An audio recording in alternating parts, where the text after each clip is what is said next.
Hello hello दोस्तों, कैसे आप लोग। उम्मीद करते हैं कि आप लोग काफ़ी बेहतरीन और मस्त और तंदुरुस्त होंगे।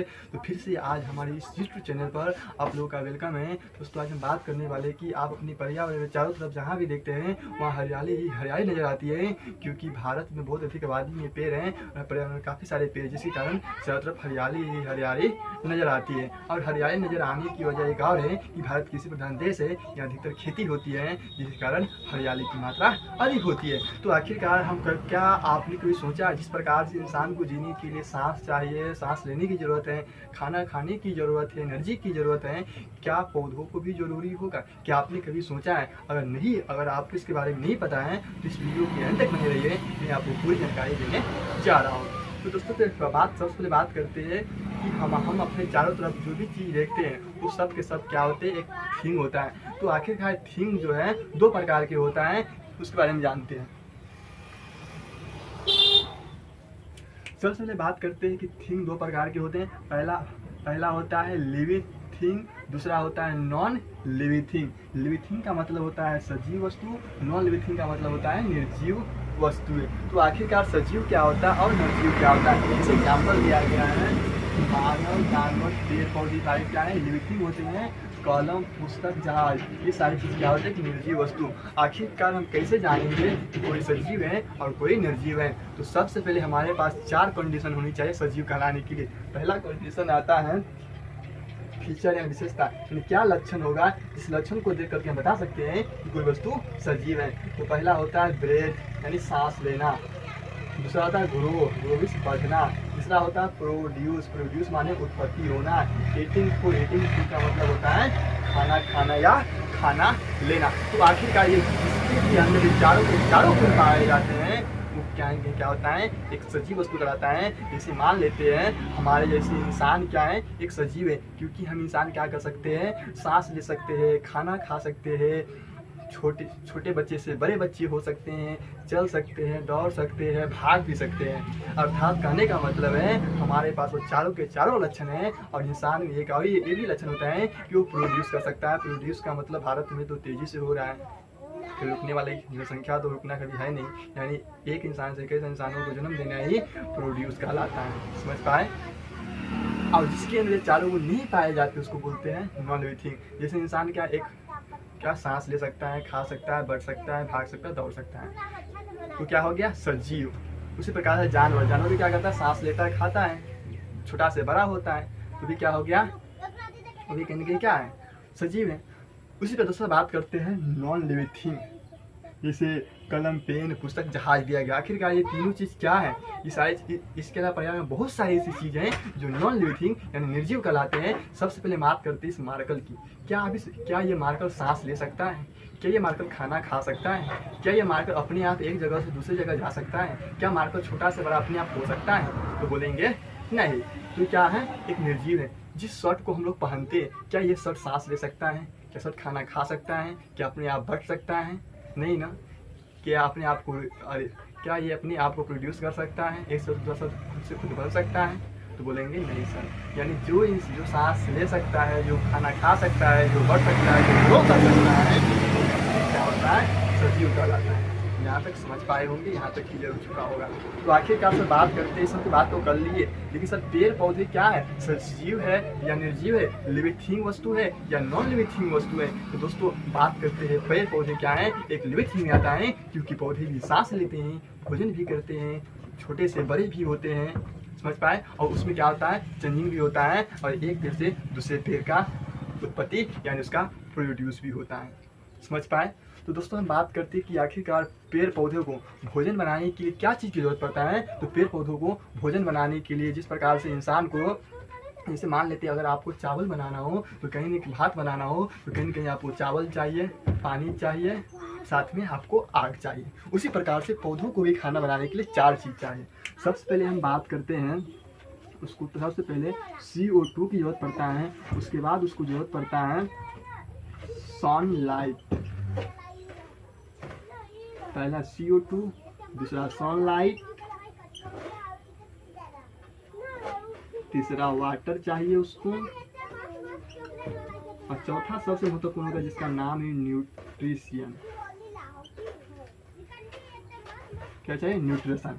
यानी पौधों को कहीं ना कहीं खाना, पेड़ पौधों को अपना भोजन या खाना पकाना है तो उनको ये 4 चीज़ CO2, सनलाइट, वाटर और न्यूट्रिशन, ये चारों के चारों चीज़ उसको जरूरी नहीं, मजबूरी है। तो आखिरकार मुझे ये जानना है कि आखिरकार ये चारों चीज़ उसको मिलता कहाँ से।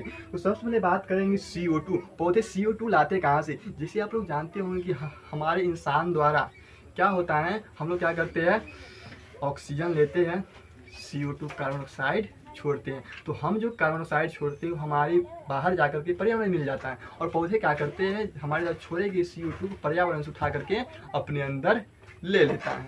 अपने अंदर लेने के बाद तो क्या वायुमंडल से क्या हमारे द्वारा छोड़े गए गैस को वायुमंडल से CO2 ले लिया।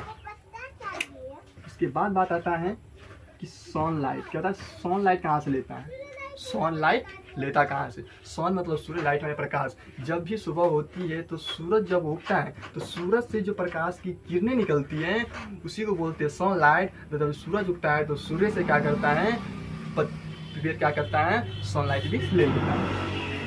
पर्यावरण से क्या लिया, CO2, सूर्य के लाइट से सनलाइट ले लिया। और तीसरी बड़ी बात होता है वाटर और न्यूट्रिशन। क्या होता है, वाटर और न्यूट्रिशन। तो दोस्तों वाटर और न्यूट्रिशन कहाँ से लेता है, तो जैसे हम जानते हैं कि पौधों का जड़ जो होता है नीचे मिट्टी में गिरा होता है। तो मिट्टी में क्या होता है, जल का सलाब भी होता है और साथ में उसमें खनिज पदार्थ भी होता है।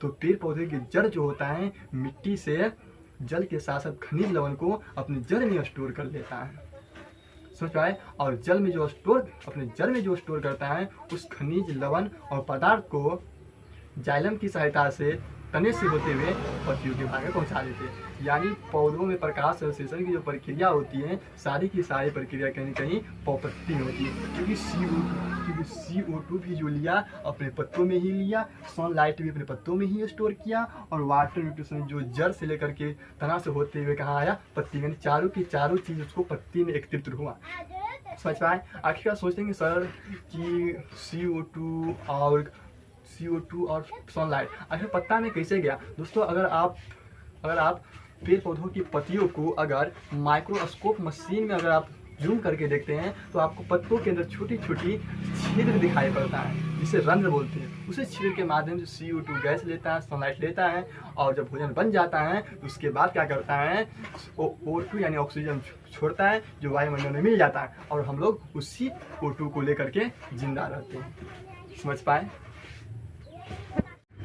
दोस्तों आप एक देख पा रहे हैं गिलास है, गिलास में पेड़ रखा गया, पेड़ के अंदर वाटर है, वाटर के साथ क्या नीचे में खनिज लवण मिट्टी भी रख दी है, जिसके कारण क्या है देख सकते हैं सुबह शाम मुरझाया भी ना, एकदम ताज़ा के ताज़ा है कि नहीं। तो फिर बात करते हैं इस पे, है कि नहीं, कि आखिर पौधा भोजन बनाता कैसे। तो पौधे को जीने के लिए 4 चीज़ चाहिए, पहला CO2, दूसरा सनलाइट, तीसरा वाटर, चौथा न्यूट्रिशन। तो दोस्तों जैसे ही पता है, जैसे हमारे जब हम O2 यानी CO2 जब हम लोग वातावरण छोड़ते हैं तो वातावरण से वायुमंडल से क्या करता है, पौधा अपने पत्तियों के अंदर क्या करता है, हमारे छोड़े गए CO2 को ऑब्जर्व कर लेता है। साथ ही साथ उसके बाद उसको क्या चाहिए, उसका सनलाइट चाहिए। तो जैसे ही दिन में सूरज उगता है तो सूरज से निकलने वाली सनलाइट को जब पत्तियों पर पड़ती है तो ये पत्ती क्या करती है, सूरज से निकलने वाली सनलाइट को पत्ती क्या करती है, अपने अंदर ऑब्जर्व कर लेती है, समझ पाए। तो उसको CO2 वातावरण से मिल गया और सूर्य के प्रकाश से क्या हुआ, उसको सनलाइट भी मिल गया। अब तीसरी चीज़ को क्या चाहिए, वाटर। क्या चाहिए, इसको वाटर चाहिए। तो दोस्तों कहीं ना कहीं आपको पता है, मान लेते हैं ये क्या है, इसके नीचे क्या है, धरती है, इसके नीचे मिट्टी है, मिट्टी में क्या पेड़ पैदा जाता है, और ये तना क्या है, मिट्टी के ऊपर है। तो इसको हम उखाड़ते हैं, उखाड़ के देखें तो क्या है, इसके जड़ नीचे क्या है, जड़ है, और जड़ कहाँ है, मिट्टी और पानी की बीच रहता है। तो मिट्टी में क्या सलाब होता है, तो इसका जड़ जो होता है, जड़ जो देख रहे हैं, जड़ क्या करता है, मिट्टी से क्या करता है, जल को सोख कर क्या करता है, अपने जड़ में जल को स्टोर करता है। जल को स्टोर करने के बाद पेड़ पौधा क्या करता है, अपने जड़ के माध्यम से क्या करता है, मिट्टी में से खनिज और लवण यानी न्यूट्रिशन को भी क्या करता है, अपने जड़ में इकट्ठा करता है। जब जड़ अपना पूरा काम करने के बाद पानी के साथ साथ खनिज लवण जब ये अपने जड़ में स्टोर कर लेता है, तब क्या करता है, इस जड़ में एक जाइलम नाम की तंतु पाया जाता है। तो जाइलम क्या करता है, इसके जड़ में जाता है, और जड़ में जाने के बाद क्या करता है, जड़ से कहता है कि तू अपना सारा खनिज और पानी मुझे दे दो, मैं इसको पत्तियों तक पहुंचा देता हूं। तो जाइलम क्या करता है, जाइलम जड़ से लेकर के टहनियों से होते हुए क्या करता है, इस पत्ती में आता है, क्या लेकर के, वाटर के साथ साथ खनिज लवण को। तो क्या पत्ती में क्या हो गया, CO2 भी आ गया, सूरज से सनलाइट भी ले लिया और जड़ी से क्या किया इन्होंने, वाटर के साथ साथ खनिज लवण, यानी उन्होंने चारों के चारों चीज़ों क्या किया, हासिल कर लिया। चारों चीज़ों को हासिल करने के बाद, चारों चीज़ हासिल हो जाता था, हासिल करने के बाद क्या होता है कि आपस में चारों का प्रक्रिया करता है, कहता है आपस में प्रक्रिया करता है। जैसे आपने पानी रख दिया, चावल रख दिया, गैस चढ़ा दिया, तो सब कुछ मिलकर क्या करता है, आपस में प्रोसेस करता है, तब जाकर हाथ पक कर तैयार हो जाता है। उसी प्रकार से सब चीज़ मिलने के बाद आपस में जब प्रक्रिया करता है तो क्या होता है, इसके पत्ते के अंदर क्या होता है, खाना बनता है। क्या बनता है, इस पत्ते के अंदर खाना बनता है। खाना किस रूप में बनता है आखिरकार, तो उन्होंने क्या किया, खाना किस रूप में बना। सबसे पहले हम बात करते हैं, उन्होंने क्या किया, ये देख रहे जो रूट है, जड़ है, ये देख रहे हैं, ये वाटर का गोला है, और ये देख रहे क्या, खनिज लवण है। तो उन्होंने क्या किया, वातावरण से उन्होंने क्या किया, अपने आसपास के वातावरण से क्या किया, CO2 लिया। क्या लिया, 6 CO2 लिया। और उन्होंने क्या किया, साथ में फिर क्या किया, उन्होंने अपने जड़ से क्या किया, अपने जड़ के माध्यम से मिट्टी से क्या ले लिया, उन्होंने वाटर लिया। तो वाटर का सूत्र होता है H6H2। और उन्होंने फिर क्या किया, उसके बाद सबसे पहले क्या किया, CO2 ले लिया वातावरण से CO2 लेने के बाद उन्होंने क्या किया, अपने जल के माध्यम से H2O में होता है जल को लिया। और जल को लेने के बाद उन्होंने क्या किया, सूर्य से निकलने वाली सनलाइट को लिया। क्या किया, सनलाइट को लिया, सनलाइट को ले लिया। अब सनलाइट लेने के बाद उन्होंने क्या किया, नीचे में क्लोरोफिल, क्या, क्लोरोफिल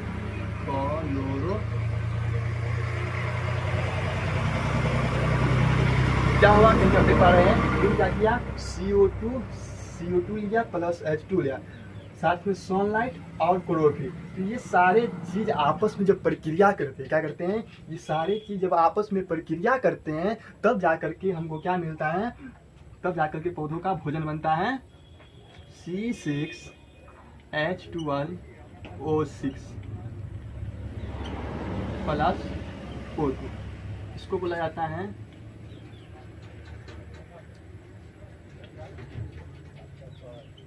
ग्लूकोज।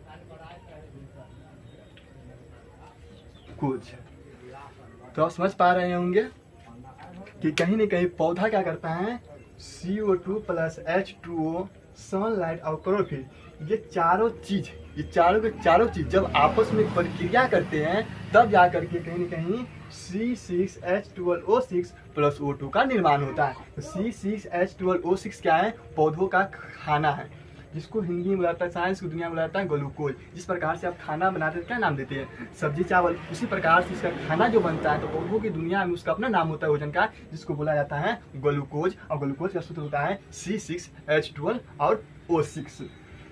और साथ ही साथ मैंने क्या शुरू में उन्होंने क्या लिया था, CO2 कार्बन डाइऑक्साइड लिया था, और अंत में क्या कर रहा है, O2 छोड़ रहा है। तो हमारे द्वारा छोड़े गए CO2 को लिया और हम लोगों के लिए क्या किया, भोजन बनाने के बाद हम लोगों के लिए O2 यानी ऑक्सीजन बाहर छोड़ा। समझ पाए। तो क्या हुआ, सारा खाना कहाँ बना, पत्ती में बना, जिसका नाम क्या हुआ, ग्लूकोज C6H12O6। और इसी पत्ती में बने हुए भोजन को क्या करता है, जाइलम क्या करता है, जिस प्रकार से तना से होकर के आया था तो ऊपर से फ्लोएम क्या करता है, इसके पत्ती की टहनियों से होते हुए क्या करता है, इसके जड़ तक भोजन को पहुंचा देता है, क्या करता है, भोजन को पहुंचा देता है। समझ पाए। जिस प्रकार नीचे से जाइलम ने क्या किया, जल को इसके हर एक भागों में पहुंचाया, क्या किया, पत्ती के हर एक भागों में जाइलम ने क्या किया, पानी को पहुंचाया। उसी प्रकार से जब भोजन इसमें बन गया तो यहाँ से जड़ तक पहुंचाने का काम किसने किया, फ्लोएम ने। जड़ से पत्तियों तक पानी ले जाने का काम जाइलम करता है, और पत्तियों में बने हुए भोजन को पेड़ के विभिन्न भागों से होते हुए जड़ी तक भोजन को पहुंचाने का जो काम करता है उसको बोलते हैं फ्लोएम। क्या उसको बोलते हैं, फ्लोएम।